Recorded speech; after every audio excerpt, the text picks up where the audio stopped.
भारत से 5000 किलोमीटर दूर दक्षिण पूर्व एशिया के दो पड़ोसी देशों थाईलैंड और कंबोडिया के बीच लंबे समय से चला आ रहा तनाव संघर्ष में बदल चुका है। थाईलैंड और कंबोडिया के बीच हाल ही में शुरू हुआ तनाव और सैन्य संघर्ष एक लंबे समय से चले आ रहे सीमा विवाद का नतीजा है, जिसका केंद्र प्रिय विहार मंदिर और इसके आसपास की जमीन है। ये विवाद ऐतिहासिक, सांस्कृतिक और राजनीतिक कारणों से गहरा है। आइए आज इस मुद्दे के इतिहास से लेकर वर्तमान तक को समझने की कोशिश करते हैं। नमस्कार, मेरा नाम है शालिनी और आप देख रहे हैं द न्यूज़ 15।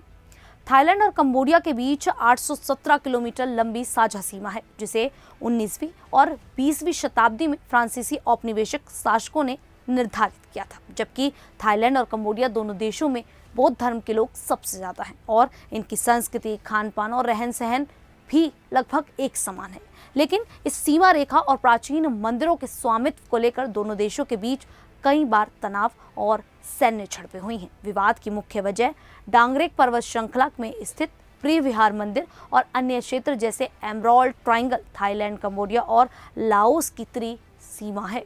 प्रिय विहार मंदिर 11वीं सदी में खमेर साम्राज्य यानी कि कंबोडिया के दौरान बनाया गया था। यह मंदिर डांगरेक पर्वत श्रृंखला पर स्थित है और शुरू में भगवान शिव को समर्पित एक हिंदू मंदिर था। बाद में इसे बौद्ध धार्मिक स्थल में बदल दिया गया। ये मंदिर अपनी 800 सीढ़ियों और खमेर वास्तुकला के लिए प्रसिद्ध है।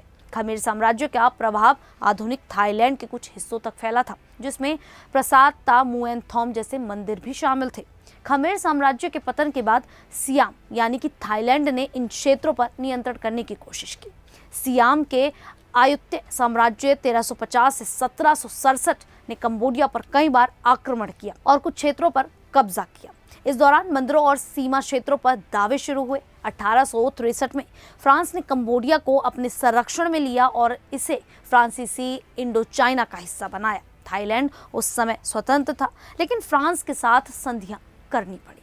1904 से 1907 तक फ्रांस और सियाम के बीच कई संधियां हुई, जिनमें सीमा का नक्शा बनाया गया। 1907 में फ्रांसीसी नक्शे में प्रिय विहार मंदिर को कंबोडिया के क्षेत्र में दिखाया गया। थाईलैंड ने इस नक्शे को स्वीकार नहीं किया, क्योंकि उनका दावा था कि मंदिर और आसपास का क्षेत्र उनके सुरिन और सीसाकेट प्रांतों में आता है। इस दौर में फ्रांसीसी नक्शों ने सीमा को डांगरेक पर्वत श्रृंखला के आधार पर खींचा, लेकिन कई क्षेत्र अस्पष्ट रहे, जिससे भविष्य में विवाद की नींव बनी। 9 नवंबर 1953 में कंबोडिया को फ्रांस से स्वतंत्रता मिली। इसके बाद कंबोडिया ने प्रिय विहार मंदिर को आसपास के क्षेत्र पर अपना दबदबा मजबूत किया। 1954 में थाईलैंड ने प्रिय विहार मंदिर पर कब्जा कर लिया, जिसके जवाब में कंबोडिया ने मामला अंतर्राष्ट्रीय न्यायालय में ले जाने का फैसला किया। 1959 में कंबोडिया ने प्रिय विहार मंदिर के स्वामित्व को लेकर थाईलैंड के खिलाफ ICJ में मुकदमा दायर किया।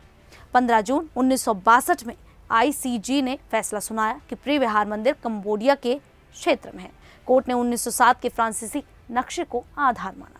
थाईलैंड ने इस फैसले को स्वीकार किया, लेकिन मंदिर के आसपास के 4.6 वर्ग किलोमीटर क्षेत्र को लेकर विवाद बरकरार रहा, क्योंकि कोर्ट ने इस क्षेत्र के स्वामित्व पर कोई फैसला नहीं दिया। 7 जुलाई 2008 को यूनेस्को ने प्रिय विहार मंदिर को विश्व धरोहर स्थल घोषित किया। कंबोडिया ने इसकी मांग की थी, लेकिन थाईलैंड ने इसका विरोध किया, क्योंकि उनका मानना था कि इससे उनकी संप्रभुता पर सवाल उठता है। इस फैसले के बाद दोनों देशों के बीच तनाव बढ़ गया। 2008 से 2011 तक प्रिय विहार मंदिर के पास सीमा पर कई सैन्य झड़पें हुई, जिसमें 2008 में मंदिर के पास पहली बड़ी झड़प हुई, जिसमें दोनों देशों के सैनिक आमने सामने आए। 2011 में ये झड़पें और चरम पर पहुंच गई, जिसमें तोपखाने और भारी हथियार का इस्तेमाल हुआ। इस दौरान कम से कम 36,000 लोग विस्थापित हुए और कई सैनिकों और नागरिकों की जान गई।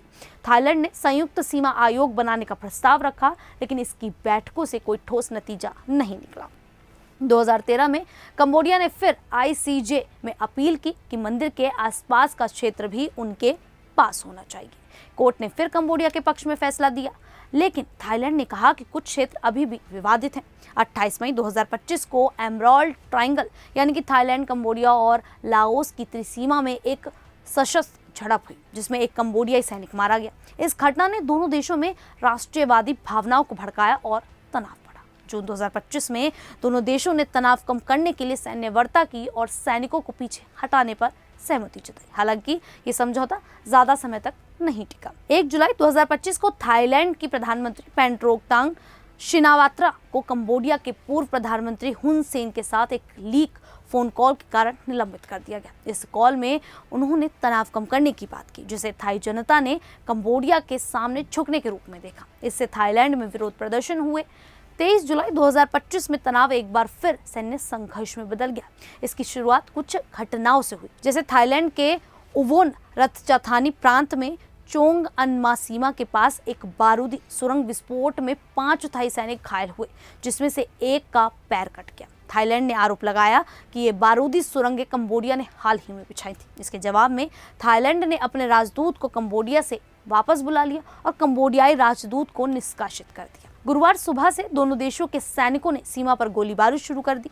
थाईलैंड का कहना है कि सुबह 7:35 पर कंबोडियाई ड्रोन का मुएन थॉम मंदिर के खंडहरों के पास देखा गया। इसके बाद कंबोडियाई सैनिकों ने थाई सैन्य अड्डे पर हमला किया।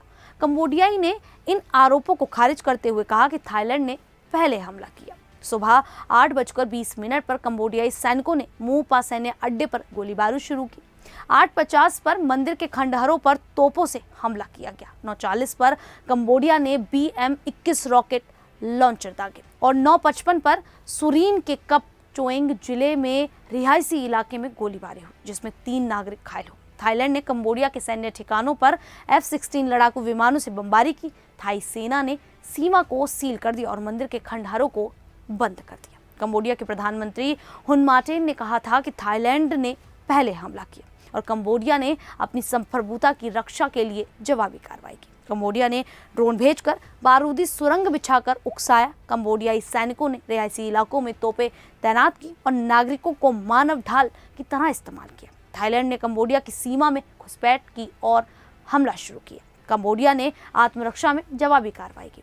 थाईलैंड के तत्कालीन प्रधानमंत्री पैंटोकटान शिनावात्रा ने कंबोडिया के पूर्व नेता हुन सेन से फोन पर बात की, जिसे उन्होंने विनम्र लहजे में तनाव कम करने की कोशिश की। लेकिन इस बातचीत के लीक होने से थाईलैंड में उनके खिलाफ विरोध शुरू हो गया। लोगों ने उन पर अपनी सेना की आलोचना करने और कंबोडिया के सामने कमजोर पड़ने का आरोप लगाया। 1 जुलाई 2025 को उन्हें पद से निलंबित कर दिया गया। थाईलैंड ने सीमा पर कड़े प्रतिबंध लगाए, जिसके तहत केवल छात्रों और मरीजों को आवाजाही की अनुमति थी। कंबोडिया ने जवाब में थाई फिल्मों और सामानों जैसे फल, सब्जी, गैस के आयात पर रोक लगा दी, क्योंकि प्रिय विहार मंदिर दोनों देशों के लिए सांस्कृतिक और राष्ट्रीय गर्व का प्रतीक है। दोनों इसे अपनी धरोहर मानते हैं।